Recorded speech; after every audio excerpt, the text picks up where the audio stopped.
Editora Pensamento apresenta o mini-livro Ayurveda, escrito por Dr. Danilo Maciel Carneiro. Resumo preparado por Vinícius Leite e narrado por Vivian Poiarte. Produzido no Estúdio Centauro.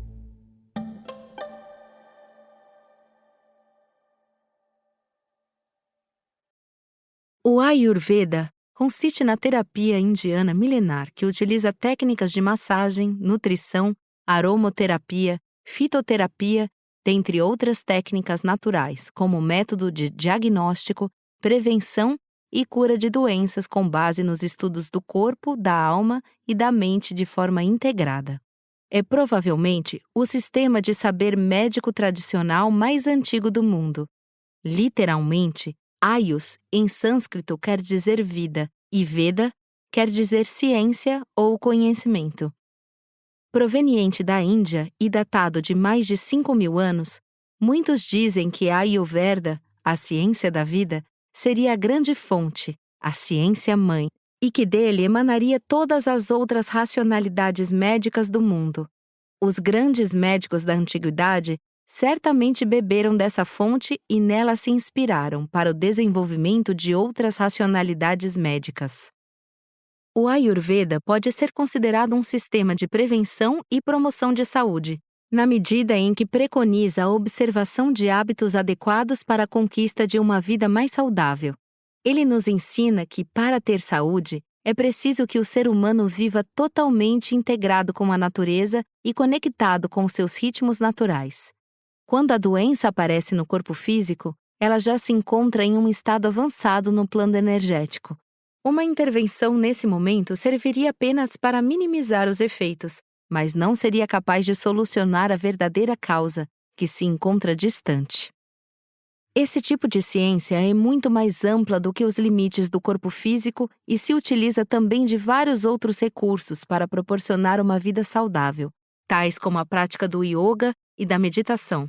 O yoga é a ciência da autorrealização e a meditação é a ciência do autoconhecimento.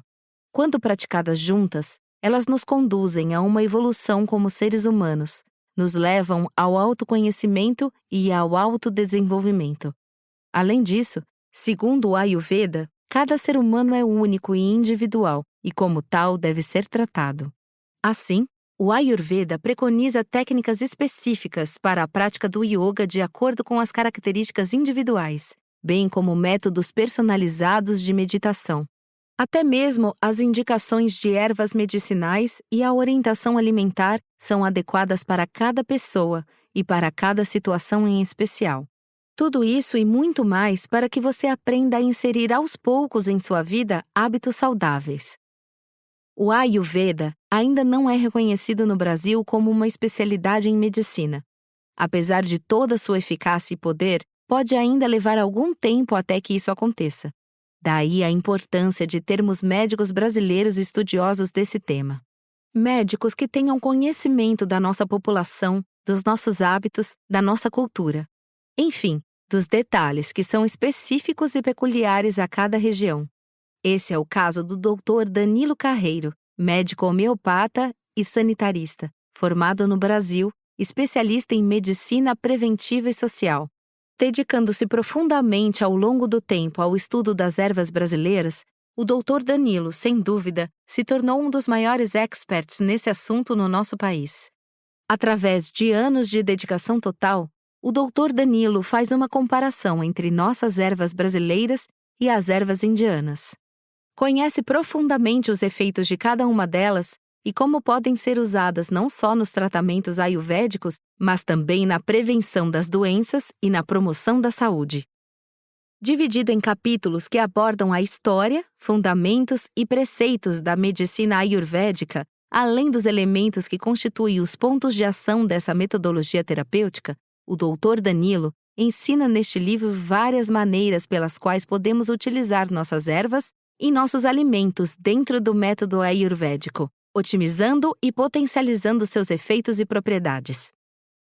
O Ayurveda é considerado um dos ramos dos Vedas, consideradas as escrituras sagradas mais antigas da história, compondo 4 grandes livros base para a formação dos primeiros passos do Yundismo. Mais comumente, O Ayurveda é relacionado como um Veda acessório do Rig Veda ou do Atharva Veda, sendo considerado uma corrente de conhecimento que vem de geração a geração, desde a eternidade, paralelamente com a literatura védica. Por isso, na Índia, se diz que o Ayurveda se originou diretamente do próprio Criador, Brahma, antes mesmo da criação do universo. Como não há memória de sua não existência, o Ayurveda é considerado eterno e sua longa tradição tem profunda ligação com a cultura indiana. Situar historicamente o Ayurveda não é tarefa fácil considerando os calendários aceitos na atualidade. Contudo, de acordo com registros disponíveis na literatura pesquisada, pode-se afirmar que Sábio Atreya, um dos precursores do Ayurveda, teria vivido por volta do ano 500 a.C. Muitas outras datas e números são encontrados na literatura e em tradição da cultura indiana, mas são poucos fundamentados em termos de registros históricos válidos. Não se sabe por quanto tempo o conhecimento ayurvédico permaneceu sendo difundido antes de ser entregue a Atreya. Por isso, talvez tenha fundamento a afirmação corrente de que o Ayurveda é praticado na Índia há mais de 5.000 anos. O sucesso do Ayurveda no mundo atual deve-se principalmente a dois fatores importantes, sendo o primeiro a sua história de quase 5.000 anos de tradição, que rompe as barreiras impostas pelo tempo e pelas fronteiras culturais, sobrepondo-se a todas as transformações sociais, políticas e científicas. O Ayurveda consegue não apenas manter-se vivo em seu local de origem, mas também expandir-se, sendo introduzido naturalmente na vida de povos dos mais diversos países. Em segundo lugar, esse sucesso pode ser atribuído à evolução do Ayurveda em relação ao conceito da ciência, bem como, mais recentemente, à sua inserção no meio acadêmico, o que constitui uma vitória sobre os preconceitos e sobre o separatismo que a ciência moderna impõe às formas de saber tradicionais. A chegada do Ayurveda ao Brasil é um reflexo de sua expansão pelo mundo, que se dá essencialmente por dois motivos. Primeiramente, pela sua excelência como um completo sistema de promoção de saúde e como uma prática eficiente, acessível e cativante. Em segundo lugar, destacamos o trabalho de mestres e vaidyas indianos, que se deslocaram para o Ocidente e cuidaram para divulgá-lo para os diversos países desse continente. O Ayurveda chegou oficialmente ao Brasil em 1985 por força de um convênio do Instituto Nacional de Assistência e Previdência Social, INAMPS, e do Ministério da Saúde com o Instituto de Ciência e Tecnologia Maharishi, liderado pelo mestre indiano mundialmente famoso Maharishi Mahesh Yogi. Uma vez firmado esse convênio, ele foi proposto pelo Ministério da Saúde e pelo INAMPS aos diversos estados do Brasil, sendo aceito por 3 estados brasileiros: Pernambuco, Rio de Janeiro e Goiás. Nos 2 primeiros estados, o projeto, após iniciado, foi interrompido precocemente em virtude de discordâncias políticas ou ideológicas entre as partes envolvidas no convênio, ou de outros motivos que não nos compete discutir aqui. Já no estado de Goiás, o projeto se desenvolveu e nos anos de 1986 e 1987, ocorreu o primeiro curso de fitoterapia ayurvédica para profissionais de saúde da rede pública estadual, contemplando médicos, farmacêuticos e agrônomos. A definição ayurvédica de saúde também foge aos conceitos mecânicos ou meramente técnicos que muitas vezes não encontramos nas ciências materialistas. Segundo o Ayurveda, a saúde é uma combinação de diversos aspectos vitais do ser humano. Além do equilíbrio global do organismo físico, ela inclui também a harmonia mental, emocional e espiritual. Por isso, o Ayurveda diz que uma pessoa sadia é aquela que apresenta equilíbrio dos princípios vitais, doshas, e das enzimas metabólicas e digestivas, aynas, além de um adequado funcionamento dos tecidos, datus, dos produtos secundários do metabolismo, catabólicos, e das excretas orgânicas, malas, e que experimenta felicidade no espírito, nos sentidos e na mente. O Ayurveda propõe 3 objetivos principais: preservar a saúde das pessoas saudáveis e prevenir as doenças, promover e lapidar a saúde das pessoas saudáveis e contribuir para a reharmonização das pessoas enfermas. O Ayurveda tradicional, como é descrito nos textos clássicos, está dividido em 8 ramos. Kaya Chikitsa, que cuida dos desequilíbrios internos do corpo. Bala Chikitsa, que aborda de forma especial as doenças que acometem as crianças. Garha Chikitsa, que versa sobre as doenças mentais e emocionais. Vurdvanga Chikitsa, que enfoca doenças que se localizam na cabeça e no pescoço. Salya Chikitsa, que se dedica às doenças de natureza cirúrgica. Damsta ou Adaga Chikitsa, que trata dos aspectos relativos à toxicologia. Jara Chikitsa ou Rasayana, que se destina à promoção da longevidade e também é chamada de ciência do rejuvenescimento. Vrusha ou Vashikara Chikitsa, que consagra os tônicos e revigorantes, sendo também denominada de ciência dos afrodisíacos. O ramo Kaya Chikitsa, geralmente traduzido nos textos clássicos como medicina interna, é um dos mais importantes e abrangentes, pois lida com a recuperação dos tecidos orgânicos em geral, quando danificados pelo ataque de disfunções e doenças. Historicamente, o Ayurveda engloba não apenas o estudo do corpo físico, mas também os aspectos metafísicos da ciência e da filosofia. Nos campos filosófico e espiritual, o Ayurveda baseia-se na filosofia Sankriya, da criação. Segundo essa filosofia, existem paralelamente 2 princípios fundamentais anteriores à existência. Purusha, estado de pura essência, o espírito primal, imaterial, eterno, o onisciente sentimento de consciência. E Prakriti, a natureza primordial, o princípio da criatividade. Purusha é imanifesto, passivo e encontra-se além dos atributos e qualidades, além do tempo e do espaço, além das leis de causa e efeito. É a pura essência da verdade e da bem-aventurança, sendo descrita como o arquétipo da energia masculina. Prakriti é a energia feminina, a essência não manifesta que constitui o primeiro poder da ação e que guarda em si o potencial de tudo o que pode vir a existir. É a força criadora da ação. É a fonte de toda a forma, a substância original de toda a manifestação e dos atributos de todas as coisas e seres do universo. A união de Purusha e Prakriti, espírito e matéria, produz todas as coisas existentes, pois formam uma unidade, constitui o 2 em 1 primordial, a consciência e suas forças de criação e execução. A partir dessas 2 grandes forças primordiais, em sua primeira união, é gerada a inteligência cósmica, Mahat, a mente divina, que contém a semente de toda a manifestação. Todas as leis da natureza são inerentes à inteligência cósmica, Mahat. No entanto, essa inteligência cósmica, em sua evolução dentro das formas materiais, pode dar origem ao ego, ao senso do eu separado, Ahankara. Por sua vez, o ego dá origem à mente condicionada ou consciência condicionada, chamada de manas, que, assim como o nosso senso de autoconsciência, cria em torno de si a proteção de um campo de pensamento dentro do qual nós ficamos cercados, cerceados, limitados. Finalmente, a mente condicionada, manas, nos conecta ao inconsciente coletivo, denominado Chitta, o depósito de pensamentos de todas as mentalidades condicionadas.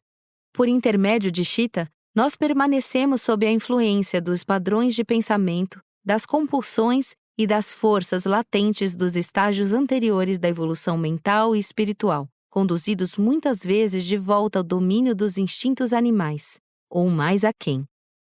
Prakriti, a natureza primordial, consiste de 3 qualidades básicas, 3 atributos primitivos chamados de gunas.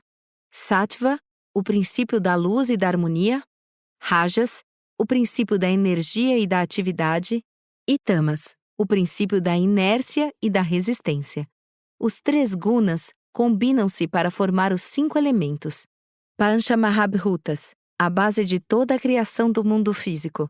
Na tradição ayurvédica, explica-se que as qualidades dos 3 gunas, Sattva, Rajas e Tamas, combinam-se para formar os Panchamahabhutas. Desse modo, O elemento éter, Akasha Mahabhuta, é gerado a partir de Sattva e manifesta como principal característica a claridade e a transcendência. O elemento ar, Vaya Mahabhuta, é gerado pela combinação de Sattva e Rajas, e suas principais qualidades são a mobilidade e a leveza. O elemento fogo, Tejas Mahabhuta, é gerado por Rajas, e a sua característica é a energia e o calor. O elemento água, Jala Mahabhuta, é composto pela combinação de Rajas e Tamas, e por isso alterna as qualidades de inércia e de movimento. Por fim, o elemento terra, Prithvi Mahabhuta, é gerado por Tamas, sendo a resistência e a inércia os seus principais atributos. Sattva é o modo da luz e da sabedoria, da percepção e da inteligência. É a essência da pureza, da bondade e o princípio de virtude. Representa a evolução e sua manifestação. Proporciona o despertar e desenvolvimento da espiritualidade. Ajas é a força vital ativa que move o universo em direção a Sattva ou a Tamas. É o princípio da energia, do movimento, da ação e da motivação. Rajas cria um movimento centrífugo e provoca agitação, turbulência e desintegração. Amas é o princípio da inércia ou da destruição. Provoca o movimento para baixo, causando resistência, estagnação e obstrução. A manifestação de Tamas cria letargia, indolência, o embotamento e a escuridão ou ignorância. Segundo o Ayurveda, os 3 gunas manifestam-se na mente humana como parte de sua natureza primordial, e são dessa maneira denominados doshas mentais. Os doshas mentais representam impulsos psíquicos e morais que constituem a essência da nossa personalidade e do nosso comportamento. Esses impulsos psíquicos naturais expressam o modo de ser e de agir diante dos obstáculos e desafios da vida. De acordo com as características desses doshas mentais, pode-se conceber um prognóstico do modo de ação que cada um deles comanda. Esses impulsos psíquicos naturais expressam o modo de ser e de agir diante dos obstáculos e desafios da vida.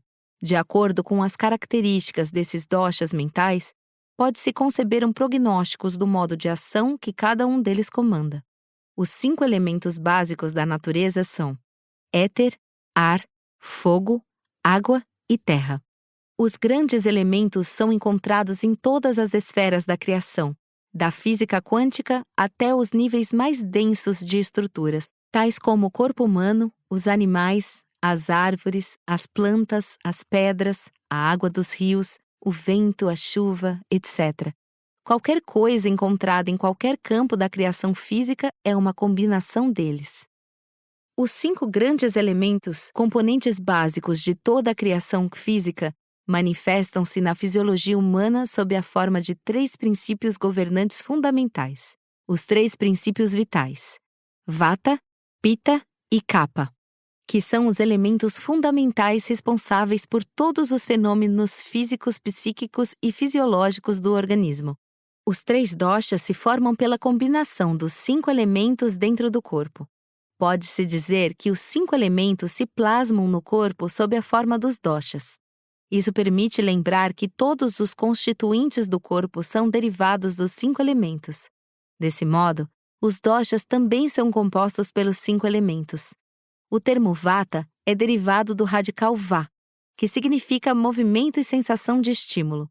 Assim, literalmente Vata é o fator que se responsabiliza por todos os movimentos e percepção de sensação no corpo humano.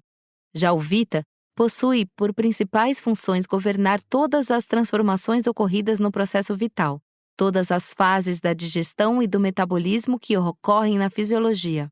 O dosha Kapha auxilia na coesão e adesão dos diferentes órgãos do corpo. As principais funções de Kapha consistem em governar toda a estrutura física do organismo humano, fazendo a coesão, definindo a forma material, construindo a base substancial e promovendo a adesão e estabilidade de todas as estruturas materiais do corpo. Existe uma relação íntima e constante entre os doshas, como princípios vitais e toxinas, com as demais estruturas e componentes do corpo. Para manter a saúde e governar a fisiologia orgânica, eles precisam estar em equilíbrio e harmonia, seja em relação à quantidade e qualidade ou às funções e localizações. Segundo o Ayurveda, Vata resiste nos ossos, Pitta no suor e no sangue e Kapha nos demais tecidos e nas excretas. Nessa ordem, os constituintes do corpo estão em íntima relação, sendo que os Dhatus e Malas constituem a residência ou continente, enquanto os Doshas representam o residente ou conteúdo. Para tratar das doenças que acometem o corpo sob uma perspectiva ayurvédica, a farmacologia ayurvédica estuda as qualidades das substâncias e a composição dos remédios, que, como tudo que existe no universo, também são compostos pelos 5 grandes elementos. As qualidades dos remédios são necessárias e suficientes para se deduzirem os efeitos deles sobre os principais componentes do corpo e sobre a fisiologia orgânica, ou seja, sobre os doshas, Ani, Dhatus e Malas. Essas vias terapêuticas, meios e métodos para uma vida saudável, são chamados regimes diários, Dinacharya ou Svatavruta. A Ayurveda postula que o sono, a sexualidade e a alimentação, apropriadamente praticados, amparam o corpo constantemente, assim como os pilares sustentam uma casa. Por isso, descreve as regras básicas para a prática adequada dessas 3 atividades. Na fisiopatologia ayurvédica, o estado de saúde é uma condição de ordem, enquanto o estado de doença é uma condição de desordem orgânica. A fitomanipulação, a técnica tradicional ayurvédica para manuseio de plantas medicinais, é muito rica, composta de diversas preparações especiais, de inúmeras fórmulas que combinam plantas e outros produtos naturais. Chás, sucos frescos, leites medicados, ghee e destilados compõem alguns dos preparados usados no combate às fitopatologias pela medicina ayurvédica. Práticas como o yoga e a meditação também se fazem presentes na essência do Ayurveda. Segundo os textos clássicos, o yoga e o Ayurveda são ciências irmãs que caminham juntas há milênios para o benefício da humanidade.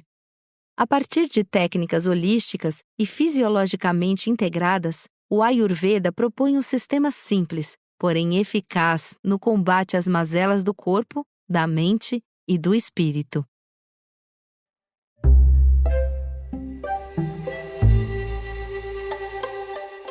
Obrigado por escutar Ayurveda, da editora Pensamento, escrito por Dr. Danilo Maciel Carneiro. Resumo preparado por Vinícius Leite e narrado por Vivian Poiarte. Produzido no Estúdio Centauro.